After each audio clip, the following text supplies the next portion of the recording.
In our fourth session this morning,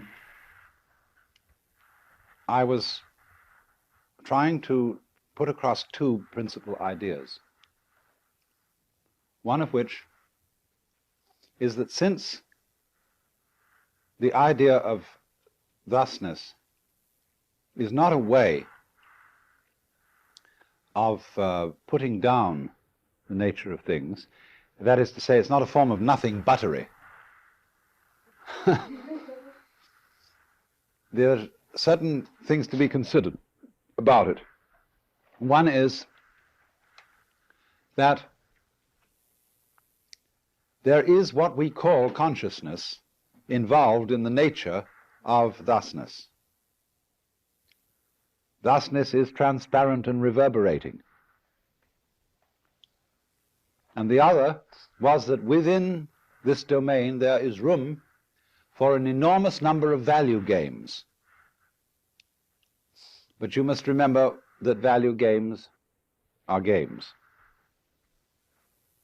Now let me just review those 2 points slightly because they're tremendously important. First of all, we've got into the habit of thinking of the world as a physical continuum which is not really a continuum, which is divided into the inert things and the ert things, into the conscious and the unconscious, the living and the dead, the organic and the inorganic.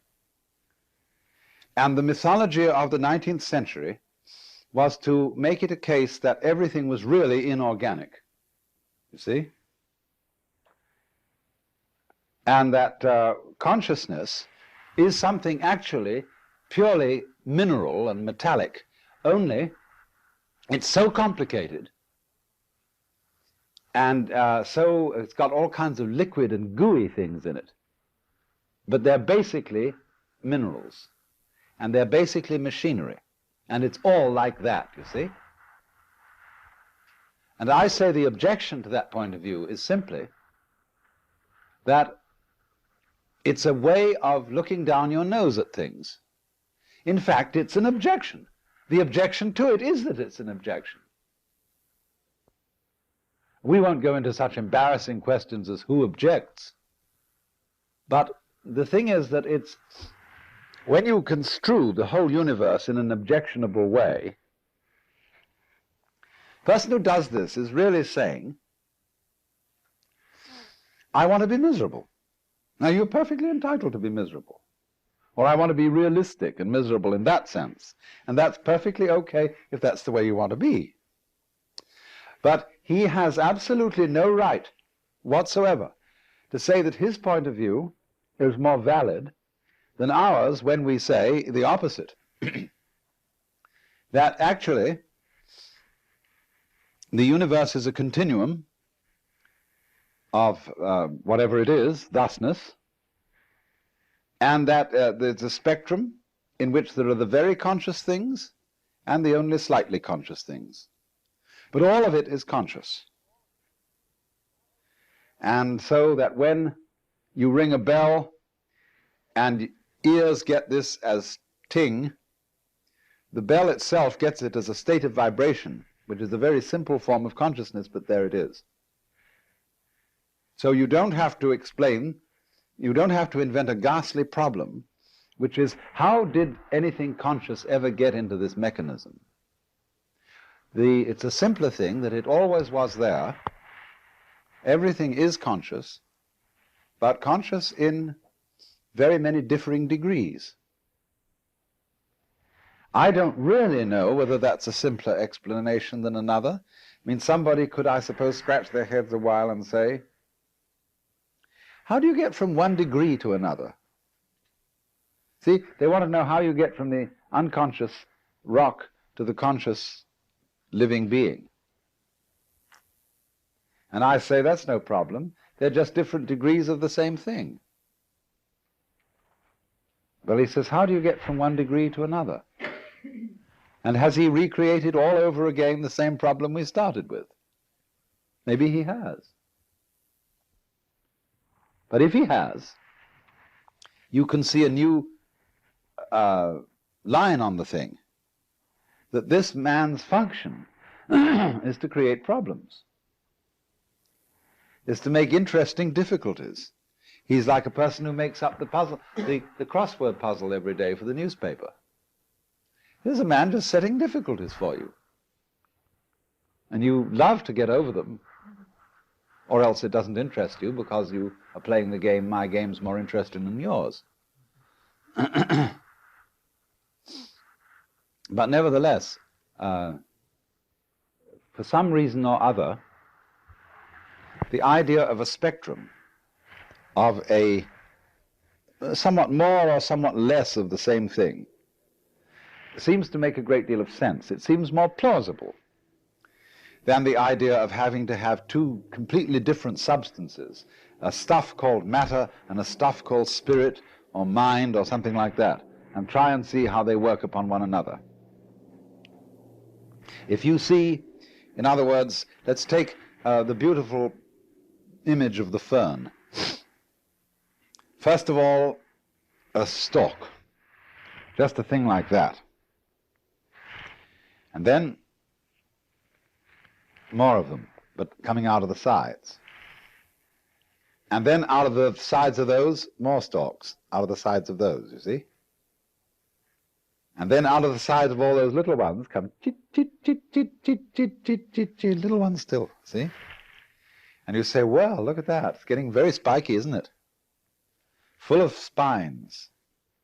And then gradually, right on the edge of the spines, the more go chit, chit, chit, chit, until they're all going like this way, more and more and more and more, until it becomes soft and hairy, you see? And suddenly you've got what you'd call a vegetable. If you look at the watch, some people have extremely tick-tock watches. That is to say, they just have the hours marked with spots. There are even more simple watches than that. I've seen watches that simply have 4 spots on them, 12 and 6, 9 and 3. But on the other extreme, you can buy very expensive watches that have stopwatches on them and things that tell you the date and tachometers and all kinds of involved things, and this watch's calibrations will be getting more and more and more complicated all the way around. It begins to look like a flower. You see, it begins to look, what started out looking like a kind of a metallic object ends up looking like a vegetable or some kind of wonderful growing alive thing. Beyond some mysterious point of complexity, it seems to become alive. So this is what I mean by the spectrum of the various, let's say, games that are going on. The very, very firm at one end, and at the other end, all kinds of complicated mechanical, metric motions, rhythmic motions, that are so difficult to reduce to anything so simple as chum, chum. We say they're alive. Whereas the things at the other end that are very, very simple like that, you see, we say they are relatively inert. But whether you say that the inert is merely less alive, or whether you say that the alive is merely the maximum complexity of the inert, all depends on whether you want to say yes to the world or whether you want to say no. So it is, as it were, a yes saying that makes everything seem alive. A no saying that makes everything seem dead.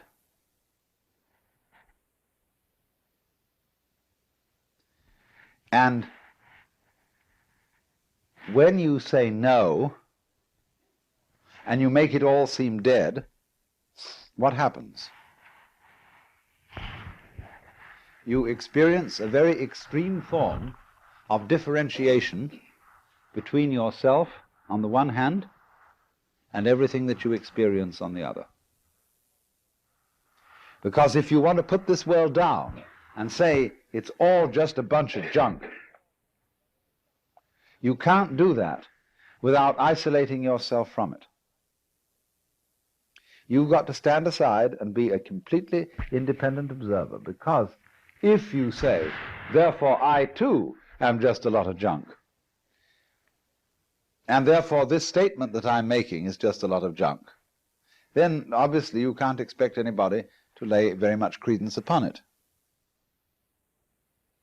But on the other hand, when you say, well, good gracious, this whole thing is something, isn't it?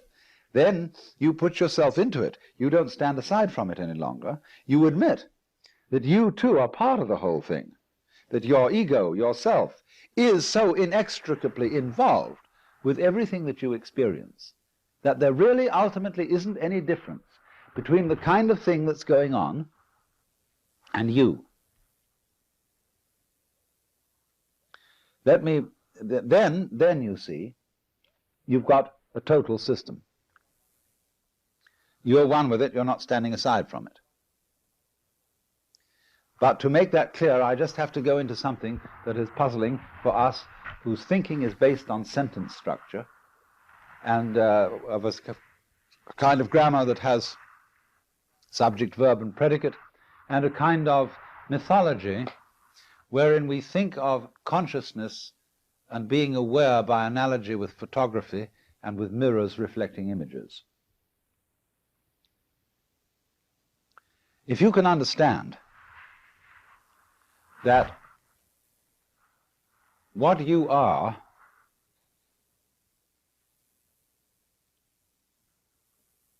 is everything that you know,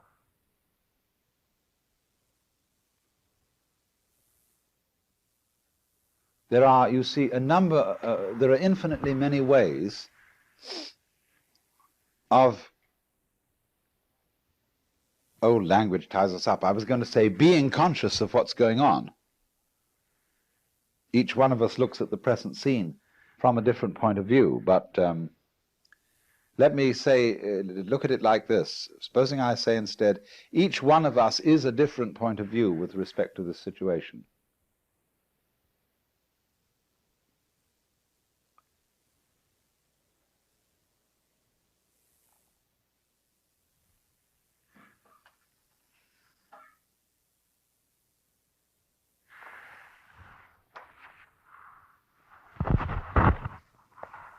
You see, we can say, here's the situation. And each one of us, here's an eye, you see, looks at it from a different point of view.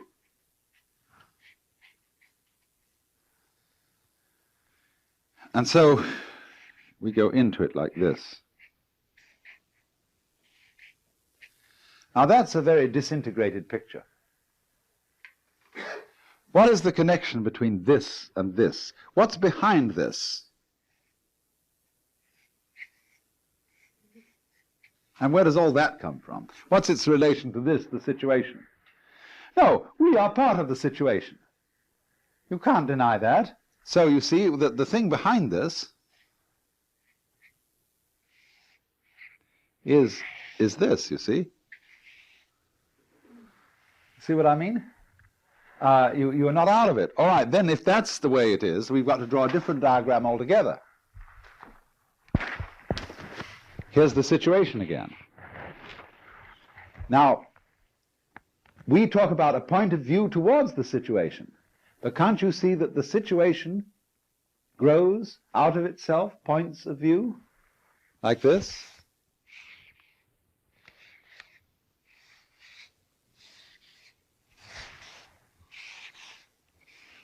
See? And then here they are.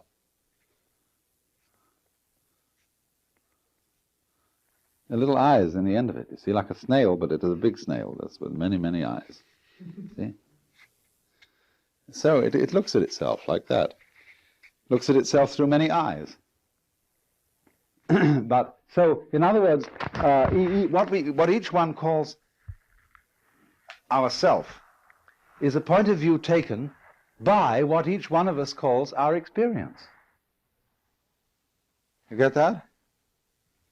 Isn't the experience, in other words, doesn't need really an experience and an experiencer.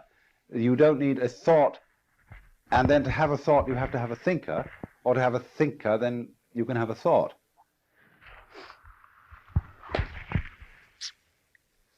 All I'm introducing you to, you see, is really a simplified language. Do you feel a feeling? Or is feeling a feeling the same thing as feeling? It's easier, isn't it, to say feeling instead of feeling a feeling. There was a faith healer of Deal who said, though pain is not real, when the point of a pin goes into my skin, I dislike what I fancy I feel.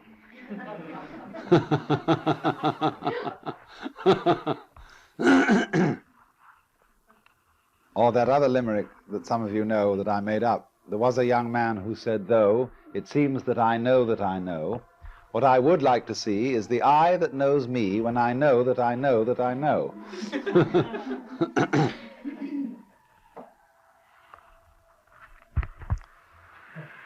This is what it is. So when you see that things, the physical world, and consciousness are inseparable. It isn't that the physical world is reflected in a mirror, but that it and consciousness are all one. But that consciousness seems to be something that is different from the world and looks at it, because it is done, focused, projected in so many different ways. These are like the spikes coming out. See, you remember my fern thing, all right? We can play ferns with this. And we can start growing little ones out of here, you see.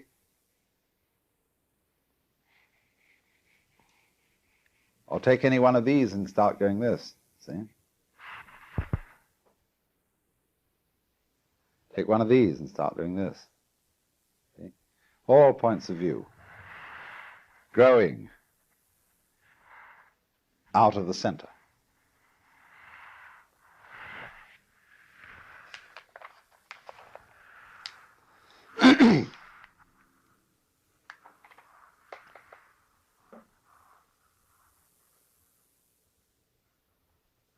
So then, remember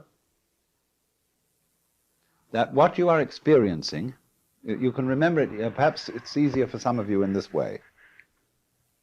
What you are seeing out there in front of you is actually a sensation inside your head.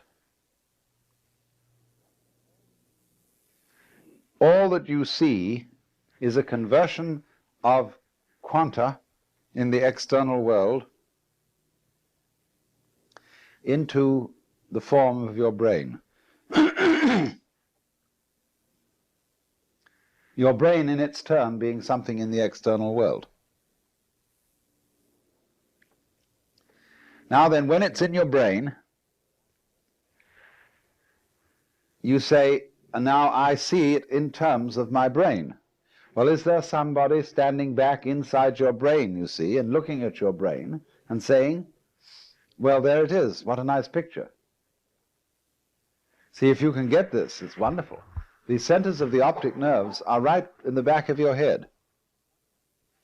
They're not just here. If they were just here, you could imagine someone standing inside your head and looking at them. But actually, they're right back there. So what you are seeing in front of your eyes is right back in here, where it's actually happening. So you can stroke the view here with your fingers, see? Now, there isn't somebody in the middle who's turned round looking at the back of your head, like the people in Plato's cave, to see what's out in front. The point is that the sensation of yourself and the sensation of other people is the same thing. And that's mutual between all of us, you see.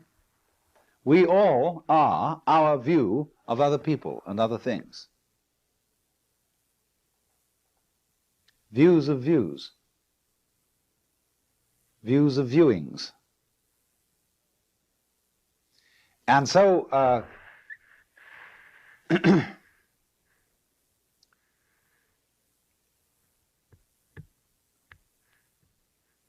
you don't have to introduce the problem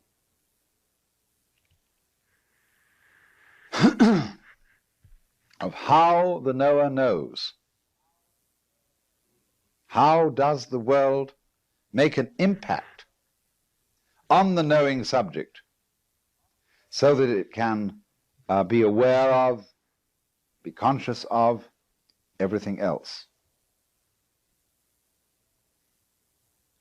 There isn't that kind of mirror or camera process going on. That's the important thing to understand, because everybody's thought is so powerfully influenced by the metaphors that he uses. And the metaphors for knowing and for consciousness, mirrors, cameras, etc., can be extraordinarily introducing unnecessary complications. Simply see that what you are aware of in terms of external sensory experiences, in terms of so-called internal feelings, internal thoughts, that is what you are. Krishnamurti puts it so beautifully when he tries to show that behind the stream of thoughts there isn't a thinker. He says you create the thinker, you create the thought of a thinker behind the thoughts in a moment of insecurity. When you want to withdraw,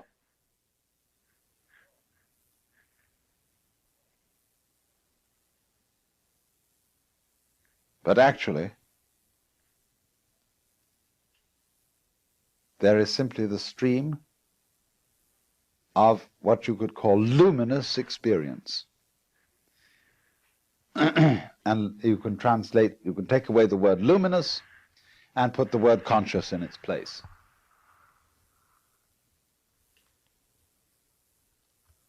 So see it again. Your heads, your nervous systems, your eyes, your senses, your bodies, not as something that encounters the external environment from outside. You all are the external environment. Rather, your heads and eyes and so on are points, you see, put out by the environment as a whole, as a totality, through which it feels all around, like many sensitive hairs, like a sea urchin with all those little spines coming out of it. And each one of us is one.